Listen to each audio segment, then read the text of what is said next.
অয়নের বিষ মেশানোর আগেই সুস্থ হয়ে মৌমিতার কুকীর্তি ফাঁস করে দিল পর্ণা। সম্পূর্ণ জানতে ভিডিওটিতে একটি লাইক করে দেখতে থাকো।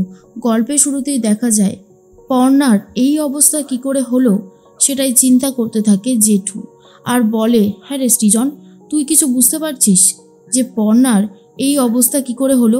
ও ছাদ থেকে পড়ে গেল কি করে, নাকি ওকে কেউ ফেলে দিয়েছে? তখনই কৃষ্ণা বলে, সত্যিই তো, পর্ণা তো সন্ধেবেলায় ছাদে যায় না, তাহলে এটা কি করে হলো? আমারও না যথেষ্ট সন্দেহ হচ্ছে। তখনই সৃজন বলে, কি করে বলবো বলো তো জেঠু, আমি তো নিজেই বুঝতে পারছি না কি করে এই সমস্ত কিছু হলো। তখনই অমিবাবু বলে, আমার মনে হয় এখন এই সমস্ত কথা বলা থাক, এখন পর্ণা সুস্থ হয়ে ওঠাটা অনেক বেশি দরকার। এর মধ্যেই সৃজনও মন খারাপ করে দাঁড়িয়ে আছে।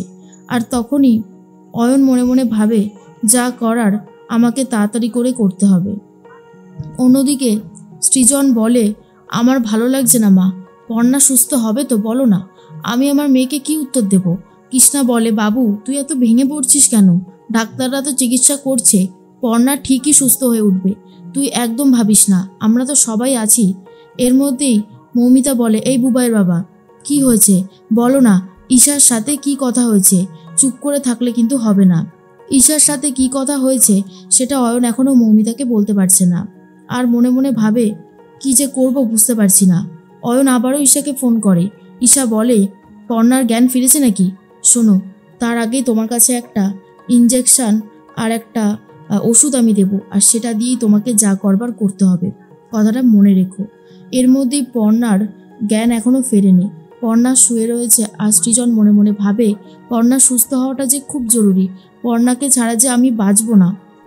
অন্যদিকে ঈশার বাড়িতে চলে যায় অয়ন, আর ঈশা তখন বলে, অয়নদা ধরো, এটা হচ্ছে বিষ, আর এটা স্যালাইনের বোতলে দিয়ে দিতে হবে, তাহলেই পর্ণা একেবারে শেষ হয়ে যাবে। তুমি আমার কথাটা বুঝতে পেরেছো তো? আর যদি বুঝতে না পারো তাহলে আমার আর কিছু বলার নেই। অয়ন তখন বলে, আমি পর্ণাকে মেরে দেবো ঈশা? এটা হতে পারে না, আমি মানুষ খুন করতে পারবো না। ঈশা তখন বলে, তাহলে তোমার বউকে কিন্তু অ্যারেস্ট করে নিয়ে যাবে পুলিশ, তুমি যদি সেটাই চেয়ে থাকো আমার আর কিচ্ছু বলবার নেই। তখন মনে মনে ভাবে অয়ন কি করবে, তারকে তো একটা রাস্তা বেছে নিতেই হবে, আর তো কোনো উপায় সে দেখতে পাচ্ছে না। অন্যদিকে সৃজনকে বসানো হয়েছে। চয়ন তখন বলে, দেখ আমরা তো কেউই কিছু খাইনি, এর ওপর তো আমরা অসুস্থ হয়ে পড়বো, আমি সবার জন্য চায়ের অর্ডার দিই, বসে একটু চা খা, দেখ মাথাটা ছাড়বে। কিন্তু সৃজনের ভালো লাগে না, সৃজন কি করবে বুঝতে পারছে না। মনে মনে ভাবে, আমার সব কিছু কেমন যেন শেষ হয়ে যাচ্ছে, সব গুলিয়ে যাচ্ছে। এর মধ্যেই মৌমিতা দাঁড়িয়েছিল। হঠাৎ করেই সবাইকে ডাকতে থাকে ডাক্তার, আর বলে, শিগগিরই আসুন, পর্ণা ম্যাডামের জ্ঞান ফিরেছে, তাড়াতাড়ি আসুন আপনারা। এরপর সৃজনরা সবাই ছুটে চলে আসে। আর তখনই জেঠু জিজ্ঞেস করে, এ পর্ণা, তুমি ছাদ থেকে পড়ে গেলে কি করে, ঠিক করে বলো তো? পর্ণা তখন বলে, জেঠু আমি ছাদ থেকে পড়ে যাইনি, আমি ছাদে গিয়েছিলাম ঠিকই, কিন্তু দিদি আমাকে ছাদ থেকে ধাক্কা মেরে ফেলে দিয়েছে। আর এটা শোনার পর অবাক হয়ে গেছে জেঠু, আর বলে, কি বলছো পর্ণা, আমাদেরকে খুলে বলো তো, আজ আমি ওদের দফারফা করে তবেই ছাড়বো। মৌমিতা তখন ভয় পেয়ে গেছে। এরপরেই পর্ণা বলে, আসলে আমি দিদিদের, ঈশার আর সুইটির সমস্ত নোংরা চক্রান্তের কথা জেনে গেছিলাম, নিচে সবাইকে বলতেই আসছিলাম, তখনই ওরা, বিশেষ করে দিদি আমাকে ধাক্কা মেরে ফেলে দিয়েছিল। কথাটা শোনার পরেই কৃষ্ণা তো প্রচণ্ড রেগে যায়, আর তারপরেই মৌমিতা পালিয়ে যাচ্ছিল। কৃষ্ণা বলে, দাঁড়াও মৌমিতা, জানি তোমার পর্ণার সাথে শত্রুতা আছে, তাই বলে তুমি ওকে মারতে চাইবে? আজ তো তোমাকে কোনো ক্ষমা করা যাবে না। আসলে এই পুরো ঘটনাটাই এতক্ষণ হলো সেটা স্বপ্ন ছিল। মৌমিতার স্বপ্ন দেখেই হসপিটালের মধ্যে পড়ে যায়। এর মধ্যেই বুবাইয়ের বাবা মানে অয়ন এসে বলে, উফ মৌমিতা, নিজেকে সামলাও, এরকম করতে থাকলে কি করে হবে?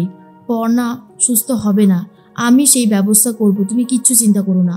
এদিকে সৃজন পর্ণার সাথে কাটানো সুন্দর কিছু মুহূর্তের কথা মনে করতে থাকে, আর বলে, পর্ণা কোথা থেকে কি হয়ে গেল?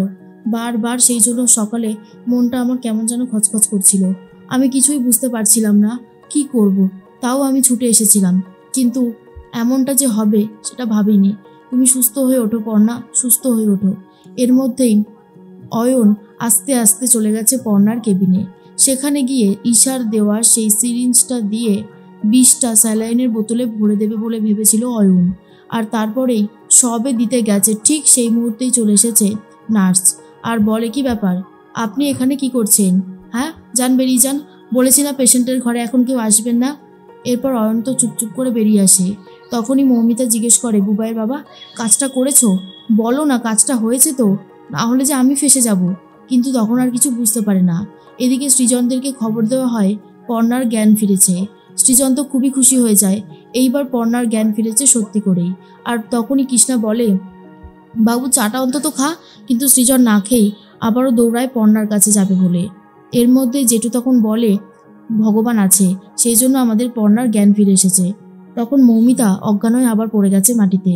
এরপরে জেঠু বলে, এ কি, মৌমিতা পড়ে গেল কেন? পর্ণার জ্ঞান ফেরার কথাটা শোনার পরেই অয়ন বলে, আসলে চিন্তা করছিল তো পর্ণার জন্য, তাই এমনটা হয়েছে। মৌমিতা ওঠো না, ওঠো মৌমিতা, ওঠো, কথা বলো। এরপর চোখে মুখে জল ছেটানো হয়। তখন অয়ন বুঝতে পারে এবার হয়তো সত্যিটা সবার সামনে চলে আসবে।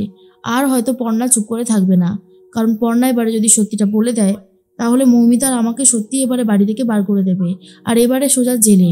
কারণ পর্ণাকে মারার অপরাধে এই মৌমিতার শাস্তিই হবে। এর মধ্যেই ঈশা ফোন করছে অয়নকে। আর তখনই অয়ন বলে, ঈশা, ঈশা, আমি তোমার দেওয়া কাজটা করতে পারিনি। আমি পারিনি পর্ণাকে মেরে ফেলতে। কি করে মেরে ফেলতাম বলো? আমি গেছিলাম, সেখানে একজন নার্স চলে যায়, আর তারপর আমি কোনো কাজই করতে পারিনি। আমায় ক্ষমা করে দাও ঈশা।